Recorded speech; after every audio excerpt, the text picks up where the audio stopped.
ये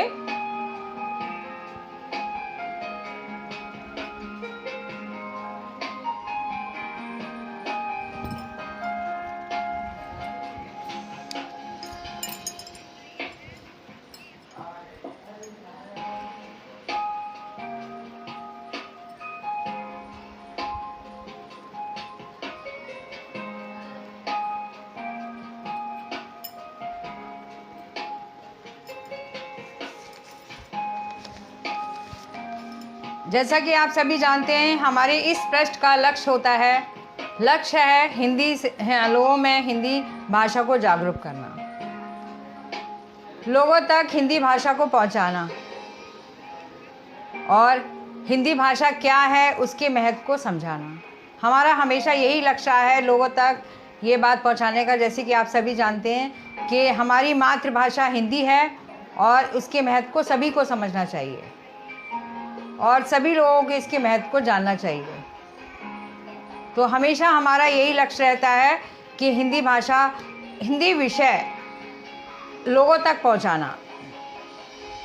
तो जैसा कि आप सभी जान रहे थे कि हमारा हिंदी साहित्य का इतिहास चल रहा था और मैं पिछले वीडियो में आप सभी लोगों को बता चुकी हूँ कि हिंदी साहित्य का इतिहास क्या है और हिंदी साहित्य के इतिहास को कितने भागों में बांटा गया है। और उनमें हमारा चल रहा था आधुनिक काल, और आधुनिक काल में मैं आप सभी लोगों को भारतेंदु युग, द्विवेदी युग और छायावादी युग बता चुकी हूँ। आज हम बात करेंगे हम प्रगतिवादी युग की।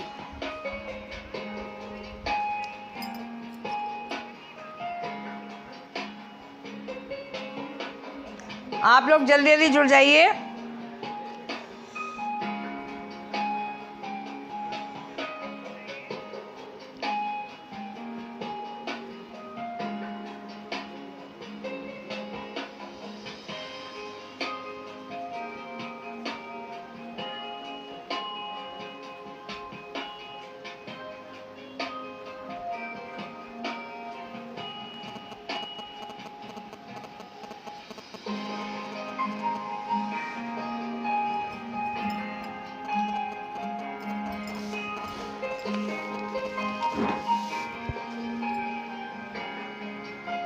और जो लोग जुड़ चुके हैं वो शेयर कर दीजिए।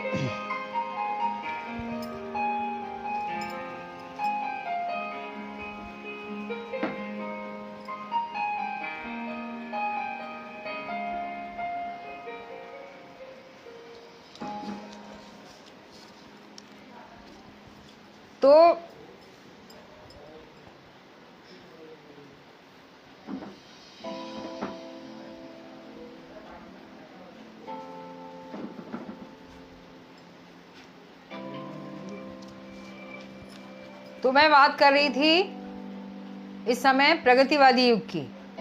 आज हम प्रगतिवादी युग के विषय में जानेंगे।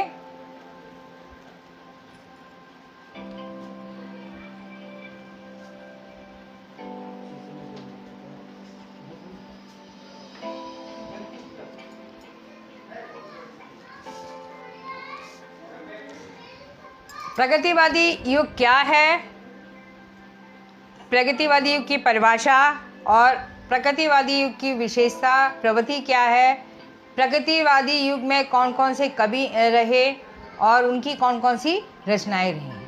आज हम बात करेंगे इसी विषय पर, इसी टॉपिक पर कि प्रगतिवादी युग क्या है। पिछली बार आप सभी लोगों को छायावादी युग मैंने बताया था, 1920 से लेकर 1936 तक वो चला था। उसके बाद ही हमारा प्रगतिवादी युग स्टार्ट हो गया था, प्रारंभ हो गया था, जिसका समय काल रहा है 1936 से लेकर 1943 तक। ये हमारे प्रगतिवादी युग का समय है। और अब बात करेंगे हम कि प्रगतिवादी युग क्या है।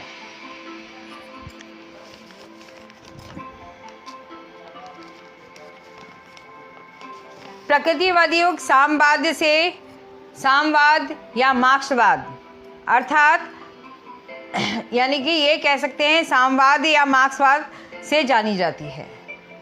जाना जाता है प्रगतिवादी युग साम्यवाद या मार्क्सवाद युग से, और इसे मार्क्सवाद युग भी कहा जाता है। अर्थात ये कह सकते हैं साम्यवाद विचारधाराओं में लिखा गया काव्य ही, यानी कि साम्यवाद विचारधाराओं में लिखा गया काव्य ही प्रगतिवादी काव्य होता है। तो ये बात समझ आ गई होगी कि प्रगतिवाद क्या है। प्रगतिवाद यानी कि हम ये कह सकते हैं कि साम्यवादी में विचारधारा के अनुरूप लिखा गया, विचारधाराओं के अनुरूप जो भी काव्य लिखा गया था उसे हम प्रगतिवादी युग कहते हैं। और या ये भी कह सकते हैं कि राजनीति के क्षेत्र में जो साम्यवाद है वही साहित्य के क्षेत्र में प्रगतिवाद है। समझ में आ गया होगा कि राजनीति के क्षेत्र में जो भी साम्यवाद है वही साहित्य के क्षेत्र में प्रगतिवादी युग माना जाता है। तो प्रगतिवादी युग का समय क्या रहा? 1936 से लेकर 1943 तक। ठीक है। अगर प्रश्न आता है कि प्रगतिवादी युग क्या है, तो हम बताएंगे कि जो विचारधारा साम्यवाद धारा या मार्क्सवाद द्वारा काव्य में प्रयोग की जाती है या उसके अनुरूप प्रयोग में लाकर अपनी जो काव्य को लिखा जाता है उसी को हम प्रगतिवादी युग कहते हैं। तो ये तो बात रही कि प्रगतिवादी युग क्या है और प्रगतिवादी युग का समय क्या है।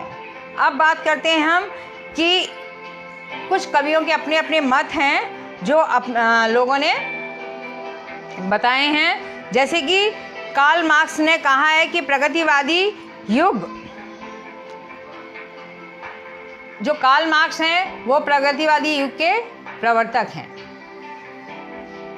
दूसरी बात, हमारे जो नागेंद्र जी हैं वो प्रगतिवादी काव्य को या उस प्रगतिवादी काव्य की संज्ञा दी गई है कि छायावाद के समाप्ति ही जो काल आरंभ हुआ था, या कह सकते हैं 1936 के आसपास जो काल सामाजिक चेतनाओं को लेकर जो निर्मित हुआ था या आरंभ हुआ था, उसी को हम प्रगतिवादी युग कहते हैं। ये हमारे किसके विचार हैं? हमारे नगेंद्र जी के। नगेंद्र जी के क्या विचार हैं? उन्होंने ही प्रगतिवादी युग को काव्य की संज्ञा दी है कि उस काव्य में दी गई और छायावाद के समाप्त होने पर 1936 के आसपास जो सामाजिक चेतनाओं को लेकर निर्मित काव्य को ही हम प्रगतिवादी काव्य कहते हैं या प्रगतिवादी युग कहते हैं। ये हमारे नगेंद्र जी के विचार हैं। अब आती है बात कि प्रगतिवाद का जो आरंभ हुआ था, सबसे पहले आरंभ हुआ था कि कुछ हमारे प्रगतिशील लेखक हैं, लेखक संघ के द्वारा 1936 में, यानी कि 1936 में लखनऊ में एक आयोजित अधिवेशन में इस अधिवेशन हुआ था। उसकी अध्यक्षता हमारे जो प्रेमचंद जी हैं उन्होंने ही की थी। यानी कि कह सकते हैं 1936 में लखनऊ में एक कार्यक्रम आयोजित किया गया था, जो अधिवेशन हुआ था, और उसकी जो अध्यक्षता यानी कि अध्यक्ष थे वो प्रेमचंद थे। उन्होंने कहा था कि साहित्य का उद्देश्य, उनका कहना था, उन्होंने उस समय अधिवेशन में अपने कुछ विचार प्रकट किए थे। उन्होंने कहा था कि दबे हुए कुचले हुए जो वर्ग के लोग हैं उन्हें हमें मुक्ति दिलाना होगा, या उनको मुक्ति दिलानी चाहिए या मुक्त होना चाहिए। हमारा काव्य ऐसा होना चाहिए जो दबे हुए और कुचले हुए वर्ग के जो लोग हैं उनको मुक्त होना चाहिए। ठीक है, ऐसा हमारा उद्देश्य होना चाहिए इस काव्य प्रगतिवादी युग में। हम जो भी लेखन कार्य आरंभ करेंगे तो हमारा एक ही उद्देश्य होना चाहिए हमारे लेखन कार्य का, कि जो भी हमारे जो कुचले हुए निम्न वर्ग के लोग हैं उनको ऊंचा उठाना, उनको उस स्थिति से मुक्ति दिलाना। तो ये उन्होंने अधिवेशन में कहा था। और प्रगतिवादी वास्तव में छायावाद की प्रति एक छाया ही है। छायावाद में बस इतना था कि छायावाद में कल्पना पर बल दिया जाता था, कल्पना मात्र पर ही बल दिया जाता था, और प्रगतिवाद में यथार्थ का चित्रण होता है। क्योंकि छायावाद में ये दर्शाया गया था कि जो हम सोचते हैं वैसा नहीं होता, कल्पना रहित होता है, और प्रगतिवादी युग में केवल यथार्थ का चित्रण किया है, यानी कि जो है वही दर्शाया गया है। बस इतना ही अंतर है। अब बात करते हैं हम प्रगतिवाद की विशेषता पर। अब किस पर हम जोर देते हैं? अभी तक तो हमने जाना कि प्रगतिवादी क्या है, उसका समय क्या है, प्रगतिवादी का आरंभ कब हुआ था, कुछ लेखकों ने कहाँ पर किया था, 1936 में लखनऊ में आयोजित एक अधिवेशन में। और प्रगतिवादी युग छायावाद युग की एक छाया है। ठीक है, अभी हम बात कर रहे थे कि प्रगतिवादी युग के प्रवर्तक कौन है। वो हमारे प्रगतिवाद के युग के प्रवर्तक हैं कार्ल मार्क्स। ये राकेश शर्मा जी भी देख रहे हैं, आपका बहुत बहुत स्वागत है इस पृष्ठ पर।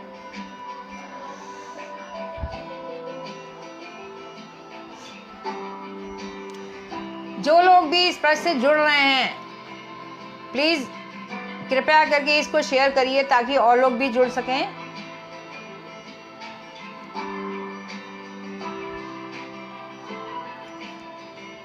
अब बात आती है हमारी प्रगतिवाद युग की विशेषता की। विशेषता अर्थात प्रवृत्तियों की, कि हमारे प्रगतिवादी युग में क्या विशेषताएं रहीं, उस समय क्या प्रवृत्तियां हमारी रही हैं, उस पर हम ध्यान से सुनेंगे। अक्सर एग्ज़ामों में 10th और इंटर में खास करके अगर अक्सर प्रश्न आता है कि प्रगतिवादी युग की कौन कौन सी विशेषताएं हैं, अर्थात 2 विशेषताओं को लिखिए। या ये कह सकते हैं कि प्रगतिवादी युग किस युग के बाद आता है, ऐसा भी प्रश्न आता है। और प्रगतिवादी युग का समय अवधि क्या रही है, प्रगतिवादी युग क्या है, इस तरह के हमारे जो प्रश्न आते हैं वो इससे संबंधित ही होते हैं। तो मैं आप लोगों को ये अच्छे से बता रही हूँ कि प्रगतिवादी युग क्या है, उसका समय अवधि क्या है, ये सारी चीज़ आप तक पहुँचाने की मैं पूरी तरह कोशिश कर रही हूँ। अब बात करते हैं प्रगतिवादी युग की प्रवृत्तियों की या विशेषता की। सबसे पहली हमारी एक प्रवृत्ति थी शोषकों के प्रति विद्रोह और शोषितों के से सहानुभूति। शोषकों के प्रति विद्रोह, शोषक कौन होता है? जैसे कि आप मान लीजिए कवियों ने, इस युग के कवियों ने क्या किया, सबसे बड़ी उनकी एक विशेषता रही कि जो किसान और मजदूर लोग होते थे उन पर पूंजीवादी लोग, जो पूंजीपति होते थे, उन पर क्या करते थे, अत्याचार करते थे। तो उसके प्रति यहाँ पर उन्होंने विद्रोह व्यक्त किया है। अपने जो प्रगतिवाद के युग के कवि हैं, उन्होंने अपने काव्य में किस चीज़ को, काव्य में, गद्य में या लेखन कार्य में उन्होंने सबसे बड़ी चीज़ क्या रखी है, शोषकों के प्रति विद्रोह और शोषितों के से सहानुभूति। शोषकों के प्रति विद्रोह जो पूंजीपति लोग होते हैं वो क्या करते हैं, किसानों और मजदूरों पर अपना अत्याचार करते हैं, कर्ज ज़्यादा लेते हैं, ब्याज ज़्यादा लेते हैं और उनको ठीक से अपना काम नहीं करने देते, उन्हें अपना हक नहीं मिलता। तो इस विषय पर लेकर उन्होंने कवियों ने इस युग में बहुत सारी अपनी रचनाएं लिखी हैं। तो इस पर ज़्यादा जोर दिया गया है और शोषितों के प्रति सहानुभूति को दर्शाया है। दूसरी विशेषता रही है हमारी आर्थिक व सामाजिक समानता पर बल। इस युग में क्या था, अंग्रेज़ों का युग तो चल ही रहा था और इस युग में लोगों को समानता नहीं मिलती थी, यानी कि लोगों को समान नहीं माना जाता था। यानी कि निम्न वर्ग और उच्च वर्ग के लोग थे ना, उनमें अलग अलग उन उच्च वर्ग के लोगों को अलग महत्व दिया जाता था, निम्न वर्ग के लोगों को अलग महत्व दिया जाता था। तो दोनों को समान नहीं माना जाता था। तो जो इस युग के कवि हैं, उन लेखकों ने हमारे इस पर जो अंतर था, इसके इन युगों में अंतर था, लोगों को समान नहीं माना जाता, उनको एक सा माना जाए, इस पर उन्होंने अपने लेखन कार्य अधिक दिया या उस कार्य पर ज़्यादा बल दिया है। तो दूसरी विशेषता हमारी ये रही है।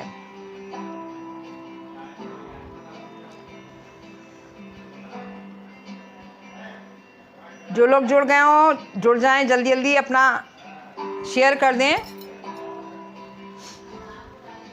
तो हमारी दूसरी विशेषता ये हुई कि आर्थिक व सामाजिक समानता पर बल दिया गया। दोनों साइड में समाज में आर्थिक स्थिति को लेकर उन दोनों को एक समान माना गया। तीसरी विशेषता है नारी शोषण के विरुद्ध क्या थी? मुक्ति का स्वर। यानी कि नारियों के प्रति जो नारी को भोग की वस्तु ना मानकर उन्होंने क्या माना है? एक सम्मानजनक का स्थान दिया है। जो प्रगतिवादी युग के कवि हैं उन्होंने अपने युग इस लेखन कार्य में जो नारी शोषण होता था, बहुत ज़्यादा नारी शोषण हुआ करता था, नारी को समान अधिकार नहीं मिलता था, नारी को केवल एक भोग की वस्तु को ही माना जाता था और उन्हें सम्मान नहीं दिया जाता था। तो जो कवियों ने अपने लेखन कार्य में नारी शोषण का विद्रोह किया है और मुक्ति का स्वर उठाया है। तो ये उनकी हमारी तीसरी विशेषता हो गई। चौथी विशेषता हमारी रही है ईश्वर के प्रति अनास्था। कुछ लोगों को इस काल में क्या होता था कि लोगों के मन में ईश्वर के प्रति ज़्यादा आस्था नहीं रहती थी, लोग ईश्वर को ज़्यादा महत्व नहीं देते थे। तो कवियों ने अपने काव्य में ईश्वर के प्रति आस्था प्रकट करने पर ज़्यादा बल दिया है। तो ये हमारी हो गई इसकी चौथी विशेषता।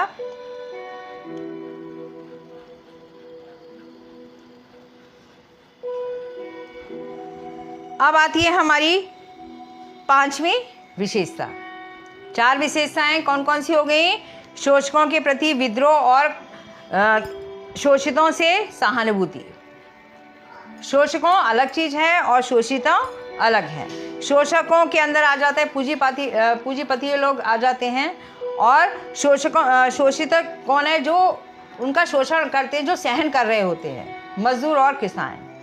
तो उनके प्रति उन्होंने सहानुभूति जगाई है। दूसरी चीज़ थी आर्थिक व सामाजिक समानता पर बल दिया गया। तीसरी हमारी विशेषता रही नारी शोषण के विरुद्ध मुक्ति का स्वर उठाया। और चौथी विशेषता हमारी क्या रही? ईश्वर के प्रति अनास्था। यानी कि जो ईश्वर के प्रति अनास्था थी उसको दूर करके ईश्वर के प्रति आस्था का भाव पर बल दिया। पांचवी विशेषता है प्रतीकों का प्रयोग। यानी कि उस समय क्या होता था कि लोग अपनी बात को, अभिव्यक्ति को आसानी से नहीं कह पाते थे। तो लेखन कार्य में यानी कि उस समय के कवियों ने क्या अपनी भावनाओं को स्पष्ट किया अपनी अभिव्यक्ति का सहारा लेकर। अभिव्यक्ति यानी कि जो उनके साथ गुजरा या उनकी जो अनुभूति थी उसका सहारा लेकर उन्होंने अपने काव्य रचनाएं की और हमारे प्रतीकों का प्रयोग करके उनको उन तक पहुंचाया कि लोगों की भावना किस तरह की है, लोग कैसे अनुभव करते हैं, कैसे अपनी अभिव्यक्ति को व्यक्त नहीं कर पाते हैं। अब आती है बात हमारी, और इस युग में क्रांति की भावना पर भी लोग ज़्यादा जोर देते थे। लड़ाई दंगे फसाद चलते ही रहते थे और रूढ़िवादी का विरोध भी किया है। कुछ पुरानी रीति रिवाजें थी उनको दूर करने की अपनी लेखन कार्य के द्वारा कुछ इस युग में कवियों ने ज़्यादा जोर दिया है और उनकी रूढ़िवादिता को दूर किया है। ये हो गई हमारी प्रगतिवादी युग की विशेषता। अब बात करते हैं हम, क्या बात है लोग ज़्यादा से ज़्यादा जुड़ नहीं पाते हैं, सबको टाइम पता है फिर भी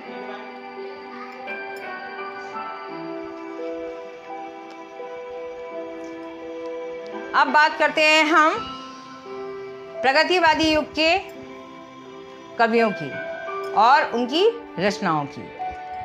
तो हमारे सबसे प्रथम कवि हैं हमारे रामधारी सिंह दिनकर जी, जो हमारे प्रगतिवादी युग के प्रथम कवि रहे हैं और वो कवि हैं जिन्होंने हमारी राष्ट्रीय संस्कृति चेतना प्रगतिवादी दोनों पर ज़्यादा जोर दिया है और उनको हम समय सूर्य और अधैर्य कवि के नाम से भी जानते हैं। अगर प्रश्न आता है कि समय सूर किस कवि को कहा जाता है, या अधैर्य कवि किसको नाम दिया गया है, किस कवि को नाम दिया गया है।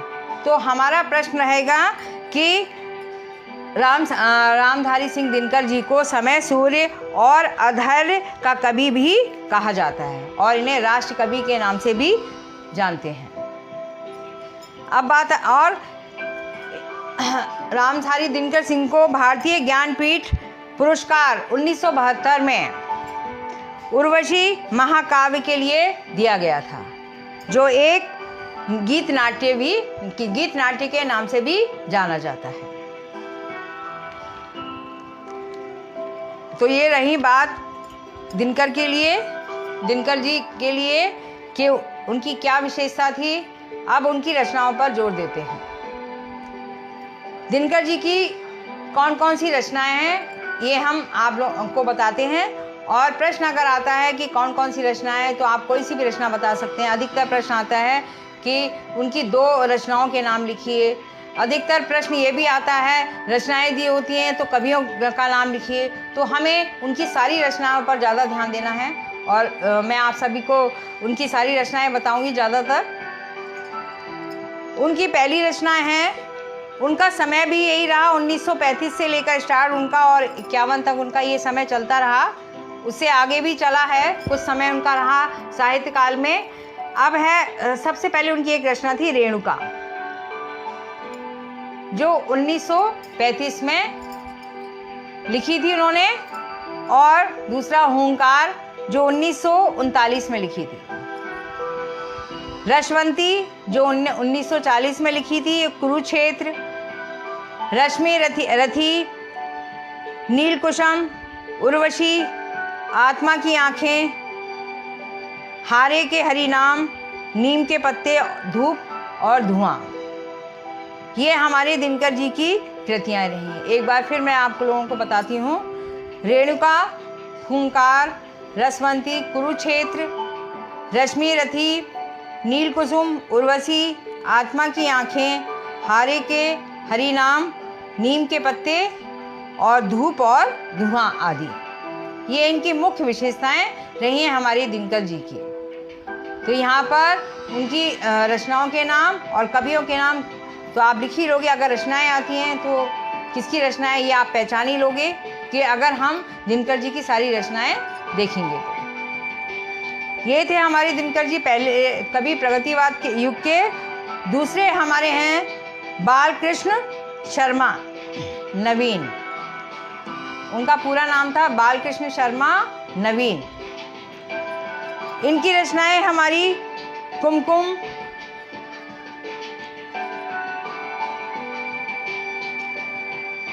अपलक, रश्मि रेखा और क्वाइस। कुमकुम, अपलक, रश्मि रेखा और क्वाइस। इनका समय रहा है 1897 से लेकर 1960 तक।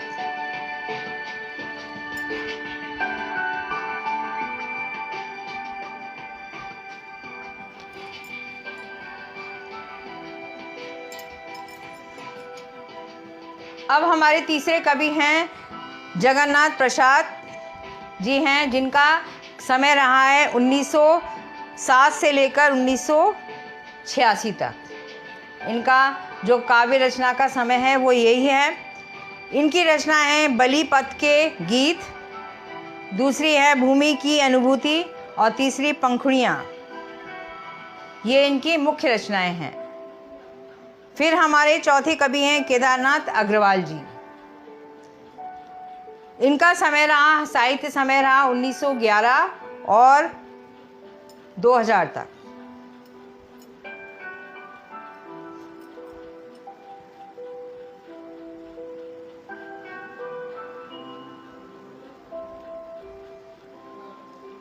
हमारे अगले कवि हैं प्रगतिवादी युग के केदारनाथ अग्रवाल जी,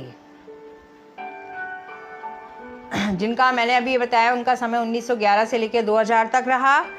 और आरंभ में जो इनकी रचनाएं थीं वो रचनाओं का आरंभ में इन्होंने बलेंदु उपनाम से करते थे। शुरुआत में जो उन्होंने रचनाएं ली थी, इनका जो उपनाम था बलेंदु था, जिनके नाम से ये रचनाएं करते थे। और ये ब्रज भाषा में कवित्व, सवैया, छंद लिखते थे। इन्होंने ब्रज भाषा में कवित्व, सवैया, छंद आदि ज़्यादा लिखते थे। और इनकी जो मुख्य और रचनाएं हैं वो इस प्रकार हैं।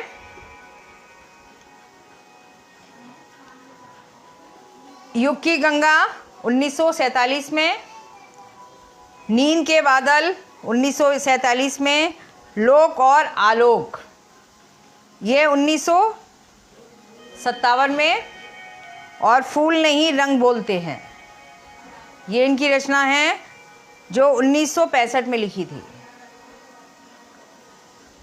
आँख का आईना, गुल मेहंदी, पंख और पतवार, है मेरी तुम आदि ये इनकी मुख्य रचनाएं रही हैं। कौन कौन सी?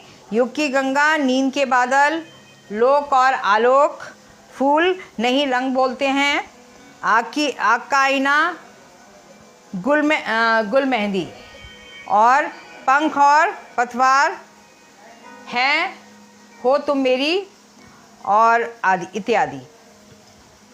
अब अगले कवि है नागार्जुन। हमारे अगले कवि का नाम है जो प्रगतिवादी युग के कवि रहे हैं, नागार्जुन, जिनका समय रहा है 1910 से लेकर 1998 तक।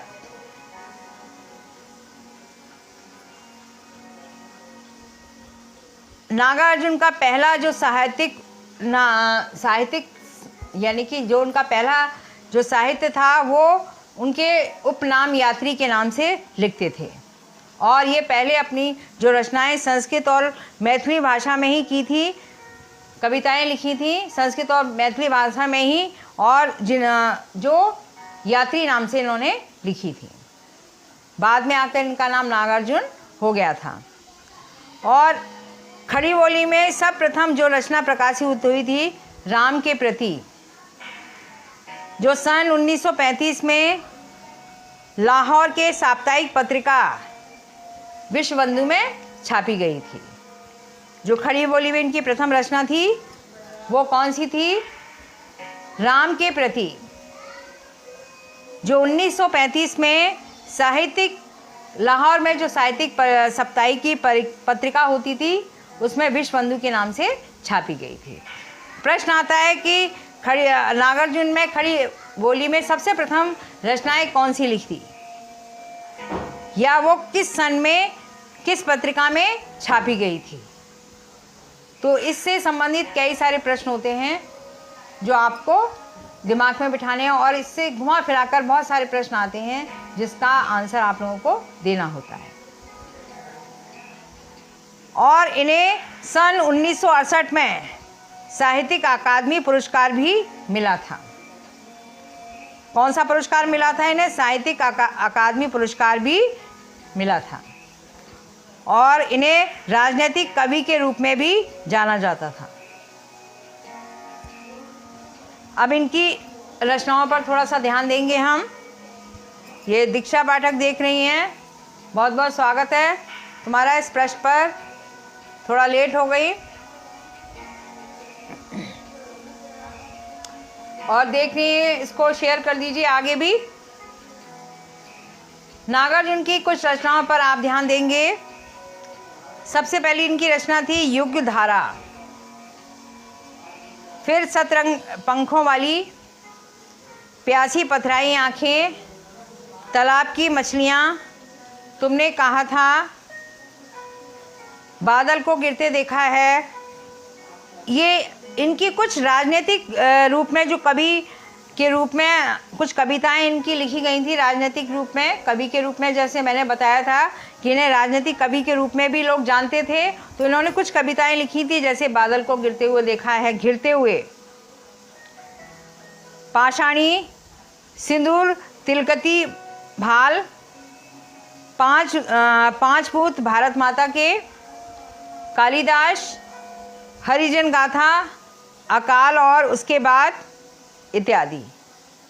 ये इनकी कौन सी रही हैं? राजनीतिक कवि के रूप में जो कविता प्रकाशित हुई थी ये उनके नाम थे। और नागार्जुन को प्रगतिवादी का सल्का पुरुष भी कहा जाता है। कभी कभी प्रश्न ऐसे आते हैं कि उसको कौन सा पुरुष कहा जाता है, क्या किस पुरुष को इस नाम से जाना जाता है, तो हमारे जो नागार्जुन है उनको शल्का पुरुष के नाम से भी जाना जाता है। तो ये हमारे चौथे कवि हो गए। पांचवें हमारे कवि रहे हैं रांगेय राघव, जिनका समय रहा है 1923 से लेकर 1962 तक।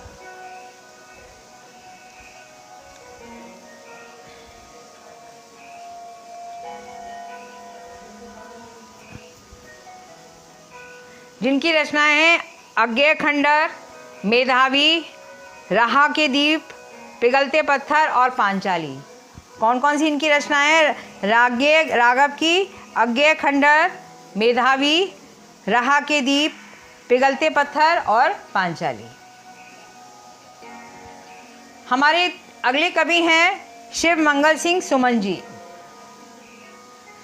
जिनका समय रहा 1915 से लेकर 2002 तक। इनके हैं हिलोल जीवन के गान, युग का मोल, और इनकी प्रसिद्ध कविताएं हैं गुनिया का यौवन, चल रही कुदाली,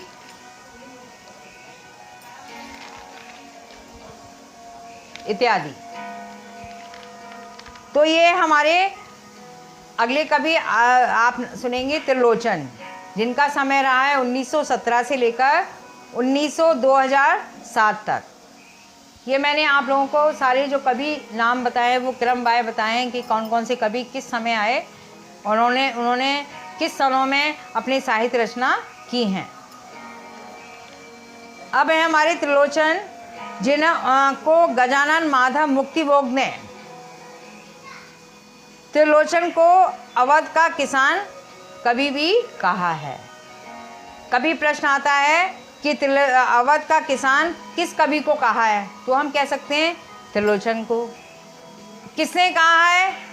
तो मुक्तिबोध ने कहा है। तो ये प्रश्न आता है तो हमें ये ध्यान रखना है। अक्सर ये प्रश्न आते हैं हमारे इंटरमीडिएट की परीक्षा में, 10th की परीक्षा में भी और उससे आगे भी, और हम प्रतियोगिता एग्ज़ाम भी जो भी देते हैं पेपर, उसके अंदर भी हिंदी से संबंधित जो भी क्वेश्चन आते हैं वो इसी टाइप के आते हैं। तो कौन कौन सी रचनाएं हैं इनकी? धरती, गुलाब और बुलबुल, दिगंत, ताप के ताए हुए दिन और शब्द इत्यादि। ये हमारे कवि रहे हैं। कौन कौन से कवि रहे हैं आपको मैं फिर एक बार बता देती हूँ। सबसे पहले हमारे रहे दिनकर जी, दूसरे बालकृष्ण शर्मा जी, केदारनाथ अग्रवाल जी और नागार्जुन, रांगेय राघव, शिव मंगल सिंह सुमन इत्यादि। ये हमारे प्रगतिवादी युग के मुख्य कवि रहे हैं और उनकी रचनाएं हैं। तो मैंने आप सभी लोगों को आज प्रगतिवादी युग क्या है, प्रगतिवादी युग की परिभाषा क्या है, प्रगतिवादी युग का आरंभ कब हुआ था, प्रगतिवादी युग की विशेषताएं क्या रही हैं और प्रगतिवादी युग में कौन कौन सी रचनाएं हुई हैं और कौन कौन से कवि हुए हैं, तो ये मैंने पूरी जानकारी इसमें दी है लाइव में। और आप इसको ज़्यादा से ज़्यादा शेयर करें ताकि और बच्चों तक पहुँचे, क्योंकि आजकल जो स्कूल कॉलेज है वो तो खुल नहीं रहा है, तो कम से कम लोगों को, बच्चों को फ़ोन चलाने का शौक़ तो होता ही है, तो अपने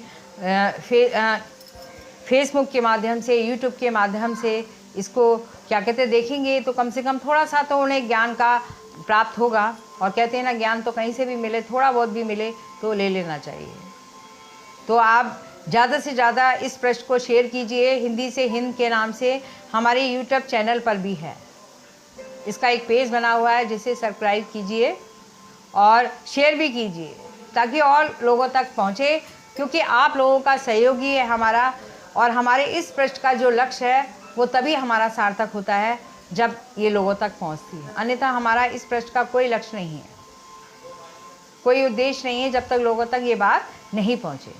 तो हो सके तो आप सभी लोग ज़्यादा से ज़्यादा शेयर कीजिए क्योंकि मेरी सारी वीडियो यूट्यूब पर भी डली हैं और लाइव में रविवार 6 बजे फेसबुक के माध्यम से होती हूँ, हिंदी से हिंद प्रश्न पर।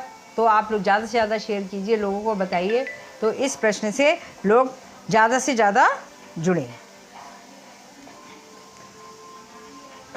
तो आप लोग इस बात पर ध्यान दीजिए, क्योंकि आप लोग जब तक इस प्रश्न को आगे नहीं बढ़ाएंगे तब तक ये प्रश्न आगे नहीं बढ़ेगा। आप लोगों का सहयोग हमारे लिए बहुत महत्व रखता है, क्योंकि तभी हम सफल हो पाएंगे जब लोगों तक ये बात पहुंचेगी। तो मैं कुछ विचार के साथ यहीं पर समाप्त करती हूँ कि सपना हमेशा बड़ा सा बड़ा देखिए।